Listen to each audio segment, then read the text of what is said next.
je suis sûr que vous avez déjà entendu parler dans un autre domaine des guéridons qui tournent ou des esprits qui frappent un coup pour oui ou deux coups pour non. Nous allons donc maintenant parler de spiritisme, de communication avec l'au-delà. Pourquoi certains individus éprouvent-ils le besoin de communiquer avec des personnes disparues? Comment les nouvelles technologies, eh oui, font-elles évoluer le spiritisme? Vous allez le voir.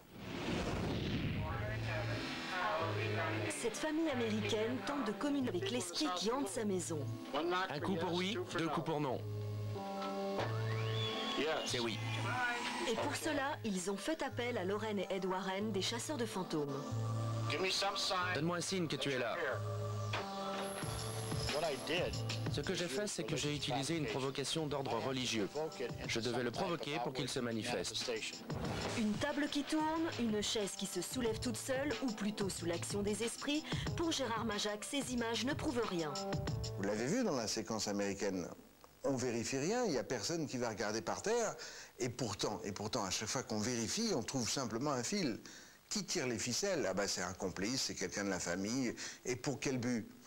De temps en temps à but commercial, parce qu'on en tire de l'argent de plusieurs manières, mais aussi pour simplement le prestige, pour faire passer certaines idées aussi sur l'au-delà. Et donc c'est tout un contexte qui fait que, honnêtement, on n'ose pas vérifier. Dans une séance de spiritisme qui se respecte, il y a toujours un objet qui bouge, pour indiquer la présence de l'esprit ou pour lui permettre d'exprimer ses volontés.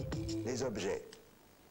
Les objets qui bougent tout seuls, ça, alors là, en illusionnisme, vous voyez, vous prenez une fourchette, un couteau, une cuillère, il suffit d'un geste et n'importe quel objet peut bouger. Mais ça n'est plus du tout du spiritisme, c'est une tricherie, il y en a des détails, il faut les connaître. Si vous n'avez pas les outils d'investigation de l'illusionnisme, face à de tels phénomènes, vous pouvez vous faire avoir comme vous vous ferez avoir par un illusionniste qui, lui, a l'honnêteté de vous dire qu'il triche pour vous amuser.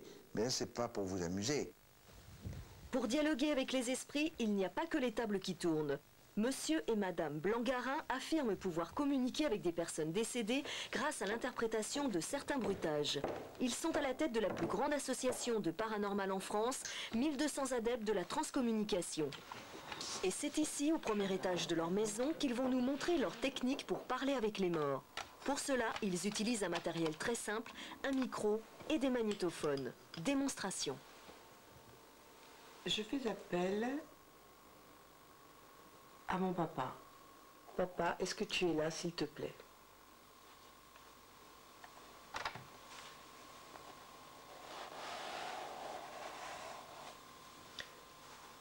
Est-ce que tu peux nous dire quelque chose? Le procédé employé, produire des bruitages avec divers objets, en espérant qu'à la réécoute, ces bruitages se transforment en messages paranormaux. 5 minutes plus tard, il réécoute la bande à la recherche du moindre souffle qui ressemblerait à une voix d'outre-tombe. C'est comment? Pourquoi? C'est comment? Tu vois, on dirait pas. C'est comment?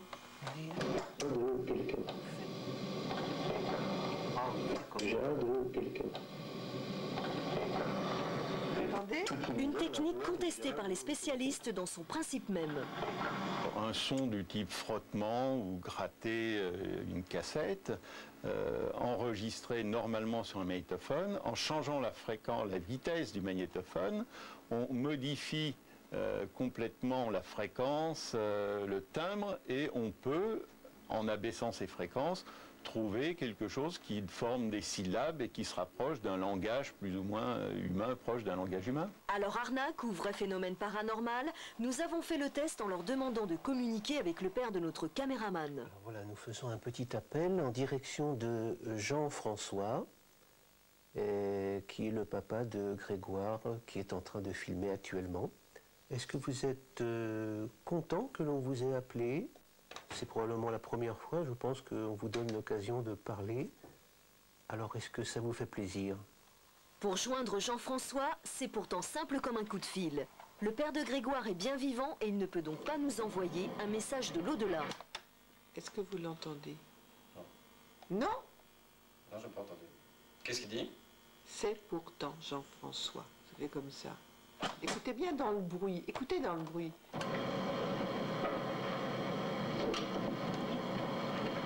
Mais on a beau se concentrer, on n'entend strictement rien.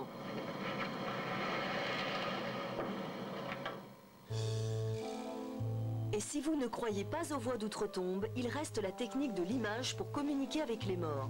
Nous sommes ici chez le père François Brune. Ce prêtre à la retraite se consacre depuis longtemps à l'étude d'expériences étonnantes dont le but est d'obtenir sur un écran de télévision des visages venus de l'au-delà. Le père Brune ne communique pas directement avec les morts, mais il centralise chez lui des images et des voix paranormales qu'on lui envoie du monde entier. Exemple, ces images confiées par un ami allemand qui est avec les membres de sa famille disparue. Ça, c'est une photo normale. Vous voyez que l'image normale est déjà très mauvaise elle-même. Et ça, c'est l'image paranormale de son père. Vous apercevez les yeux, quand même, le contour du visage. Là, c'est son fils Robert qui est mort à 22 ans. Et puis, nous allons voir aussitôt après l'image paranormale qu'il a obtenue. Là, voilà. Nous avons eu quelques personnages célèbres. Voici par exemple Romy Schneider qui apparaît chez Klaus Schreiber à Aix-la-Chapelle. L'image se forme lentement. Il n'y a rien de surnaturel dans ce procédé, c'est un procédé totalement technique. On met un téléviseur sur un canal qui est inexploité, on a une image blanche, on filme cette image avec un caméscope, on envoie le caméscope dans le téléviseur, donc on a une boucle. De temps en temps, il peut y avoir des parasites quelconques dans l'image qui forment des points, des taches, de façon aléatoire. Et lorsqu'après on enregistre ces taches sur le magnétoscope, les taches forment des objets, peuvent former d'interprétations totalement libres. Il faut les examiner de près. Ben voilà encore un visage très très étrange. Si c'est un visage, je ne sais même pas. C'est presque reptilien. Non, je ne suis pas convaincu par ces images. Pour moi, c'est des images obtenues de façon totalement aléatoire. Et si vous allongez l'été dans un pré, un jour de beau temps, et vous regardez les nuages, bah, au bout d'un certain temps, vous verrez des formes, des animaux, des visages qui auront à peu près la même qualité de cela. Et pour moi, c'est le hasard, c'est le vent, c'est l'aérologie, mais il n'y a rien de mystérieux là-dedans. Mais les expériences de transcommunication évoluent avec les progrès de la technique. Ici, près de Sarcelles, Joël Uri et Jean-Luc Royan ont recours à l'électronique et à l'informatique pour entrer en communication avec l'au-delà. Ils ont conçu leur dispositif grâce à la méthode de l'écriture automatique. En d'autres termes, ce sont des forces spirituelles qui leur auraient dicté les plans de cette installation. Alors ce vidéoprojecteur nous envoie une image sur un écran concave qui est là-bas au fond. L'image donc est reprise ensuite par deux caméras qui sont en position de stéroscopie. Tout ce dispositif en fin de compte crée une image qui est reprise en boucle. Tout le module vient est connecté sur cet ordinateur et voilà donc notre fenêtre de contrôle. Il arrive des séances, comme par exemple là, en l'espace de quelques petits clips de quelques secondes, nous avons eu toutes ces apparitions. On voit bien qu'il y a quelque chose. Alors, une fois, je veux bien, 2 fois, peut-être, 3 fois, est-ce qu'il y a par là quelque chose de plus qu'un pur hasard de formation, de tâches je ne sais pas, la question reste posée. Et pour nous, Joël et Jean-Luc ont accepté de tenter une expérience. Nous enregistrons ce Larsen dans l'image pendant quelques minutes, à raison de quelques clips de quelques secondes.